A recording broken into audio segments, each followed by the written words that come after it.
என்னை ஆழ்வது இனி இனி உன் கடன் கால் சகல செல்வங்களும் தரும் இமயகிரி ராஜதனையை மாதேவி நின்னை சத்தியமாய் நித்தம் உள்ளத்தில் துதிக்கும் உத்தமருக்கு இறங்கி மிகவும் அகிலமதில் நோயின்மை கல்வி தனம் தானியம் அழகு புகழ் பெருமை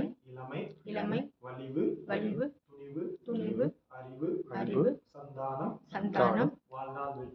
வாழ்நாள் வெற்றி ஆகு நல்லுள் நுகர்ச்சி தொகை தரும் 16 பேரும் தந்தருளி நீ சுக ஆனந்த வாழ்வளிப்பாய்.